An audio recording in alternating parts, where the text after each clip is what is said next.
একটা লাশ পাই শ্রীপুর থানা থেকে।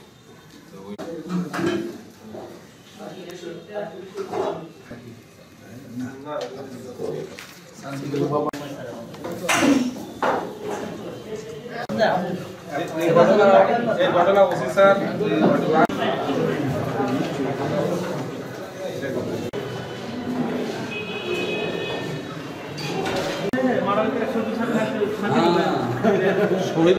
পাওয়া গেছে এবং ৬টি টুকরোই আমরা উদ্ধার করতে পেরেছি এবং ঘটনাটি আমরা জানার ২৪ ঘন্টার মধ্যে আমরা মূল হত্যাকারীকে আমরা গ্রেফতার করতে সক্ষম হয়েছি এবং মামলা হয়েছে এবং এর প্রেক্ষিতে আরও কেউ জড়িত আছে কিনা এই ঘটনায় এবং এই ঘটনার পিছনে রহস্যটা কি আমরা প্রাথমিকভাবে জানতে পেরেছি, আরও বিস্তারিত আমরা জানার জন্য চেষ্টা করছি।